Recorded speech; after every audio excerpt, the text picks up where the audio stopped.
Hey everybody, it's Coffee with Mick. Frank and honest discussion about whatever I want to talk about in the morning.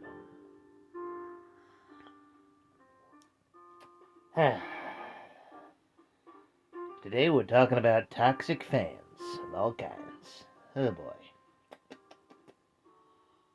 Oh boy. Yeah. I was a huge fan of the Arrowverse when it was on its prime. Haven't caught up with Superman and Lois, but I hear it's good. Although I feel that I should avoid the fandom for that because I hear it's as toxic as the Supergirl fandom, the show it essentially spun off from. I hear it went in a weird direction. Ugh, yeah. The kicker for me avoiding the Superman and Lois fandom was when everyone was like, I don't care what John Henry Irons' reason was for doing what he is. He is evil. He is evil. There is no reason for him doing it. Yes. Just admit you're racist, okay? Oh my god. Ugh. I bring this up because of another character, Lena Luthor from Supergirl. That character could have done the worst fucking things possible. The worst things. Did the worst things possible. Human experimentation, brainwashing, assault, all sorts of things. And yet everyone was like, oh, she's just such a victim of the super fans. Such a victim. How could they do that to Lena? She's just such an innocent little girl. No, she's not. She's a fully grown woman who's done crimes. And couldn't handle, like, frickin' Supergirl, like, hiding her secret from her for just too long. And even dumber because she ended up revealing her secret identity to her later when she was comfortable. Oh my god. Yeah. Ugh. And don't even get me started on the Supercore fandom because, oh boy.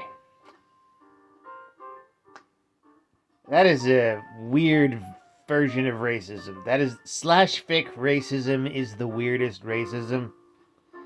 Yeah. Like, in season, while it was alluded in later seasons that they might have an actual romantic affection for each other, in season 2, they were clearly just friends. That's it. They were just friends. Like, that was not intended. Anyone who actually saw a TV show could see that. It's like Spock and Kirk. They were not intended as romantic later, but, people saw it as. But the difference between that show and Supergirl is that with that show, they understood that it wasn't unintended. In Supergirl, they saw it as queer baiting despite it not being, and then harassed the showrunners and actors of the show, including poor Maycod Brooks, whose character James Olsen dated Lena Luthor, and people were just making up all the most insane bullshit about why that couple wouldn't work. It was just the weirdest kind of racism. It's the weirdest kind of racism. The dumbest and weirdest kind of racism. Like, even more so because, fun fact, Alex Danvers, Kara Danvers' sister in the show, actually comes out as gay in the show, dates a woman in the show, and ends up getting engaged with her in the second season. But oh no, she's dating a brown person, so we don't care about that. Oh no, but it's definitely homophobic because Kara and Lena aren't together. First off, it would be biphobic. They both clearly enjoyed the company of men. It would be biphobic. Ugh, shitty face. Ugh. Ugh, God, just awful. And I feel that they didn't make anything canon with Kara simply due to the toxicity of the ships. Of the Caramel Supercore War. Ugh. It was a lot. It was a lot. Ugh. A lot. And then there was another specific fandom experience.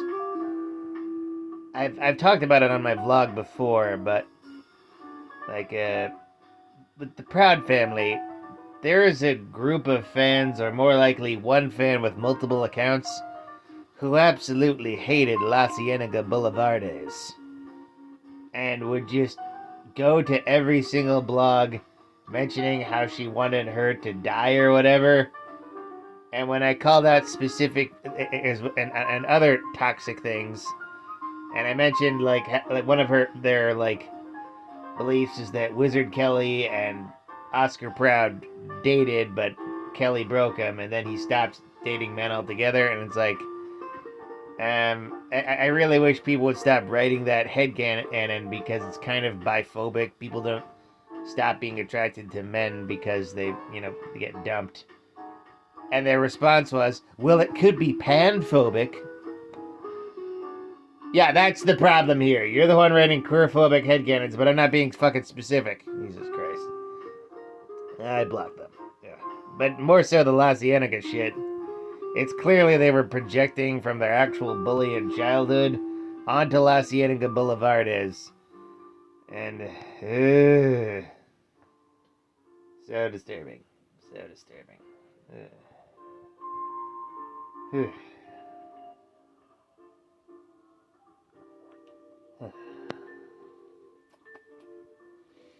Then you got the Steven Universe fans, of course.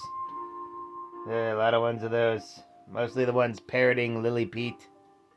It's fine if you criticize anything, but dear God. Lily Orchard, right, yeah. Who gives a shit what she's called? She sucks, and she's several crime words, and the weird thing is her famous video was mostly plagiarized from other toxic Steven Universe articles. Jesus Christ. That show had a really fucked up fandom. Oh, and Vivzy Pop's shows. Hell of a Boss and Has-Been Hotel. Regardless of what you think of her as a person and the show, don't deny that the fandom is fucking insane. Jesus. Well, the haters are insane. Haters and the fandom. Like, ugh. Jesus Christ. Ugh.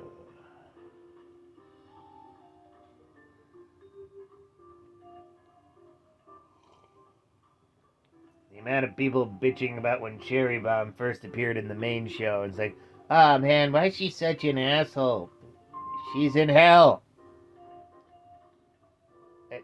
She's in hell. In the pilot, she was blowing up a bunch of shit, you know? Ugh. She's in hell, you dumbass. That's the point of the fucking hotel, to redeem sinners, so that they can go to heaven. Ugh. Even though, by the cosmology of its own show, it's a little more complicated than that, but that's spoilers.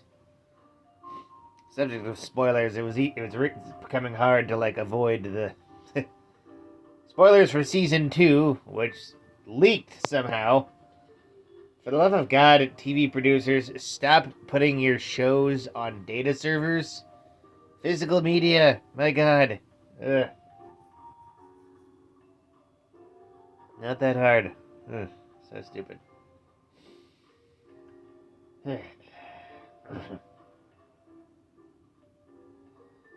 Toxicity, toxicity, toxicity. Last main example is like just a lot of DC Comics fans in regards to certain queer characters, particularly like John Kent and Jay Nakamura. Like, there's an argument that Tim dumping Stephanie to be with a boy is biphobic because, he didn't have to, like, be with a boy to prove he's bi, but with John and Jay, like, John's girlfriend before this was Imra Ardeen, who literally brainwashed his best friend, so don't pretend you gave a shit that they broke up, okay? And Jay's fine as a character. He's fine. We stop with the fucking, like, oh, he should be evil. No, he shouldn't. No, he shouldn't. This is weird.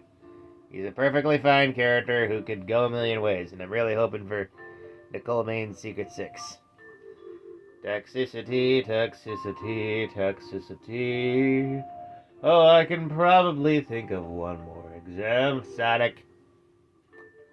Sonic, of course. Everything goes back to Sonic.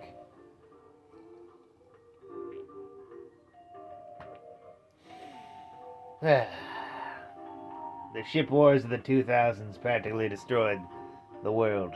Oh man. Sonomy versus Sonali versus Shadomy versus Sonato versus Sodomy. Puns. Yeah. Oh boy, a lot of people have differing opinions on what Sonic should be. And the purists are probably the most annoying. The game purists, Jesus Christ. Ugh. Fucking shit,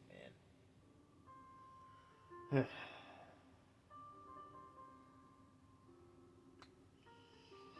On the subject, Sega, make a Sonic and the Freedom Fighters game. People would love it.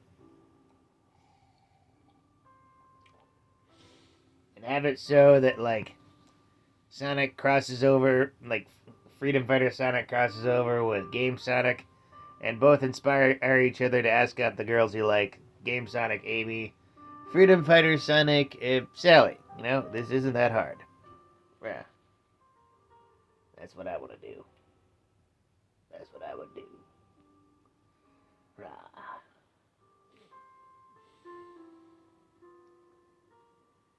Sure. What else? Toxicity. Oh, the toxicity of fandom. Scabbledy-poo, leebledy-moo. Oh, I can probably think of one more example. Come on, you silly Billy. Subba, subba. My Little Pony. Friendship is magic. That was a nightmare. Dear God, am I glad that show's over. Because the Brony and Alice videos were all stupid and terrible. They were all stupid and terrible. They lacked any sense of humor at all. And I'm so glad that that genre of YouTube fiction has died. Yeah.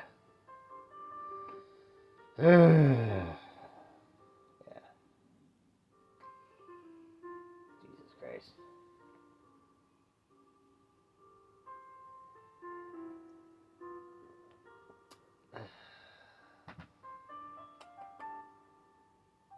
People gotta enjoy things better. People gotta analyze things better. And people gotta stop being weird, racist, mean, and stupid. I hope we learn that lesson someday. And as always, I hope you have a morning.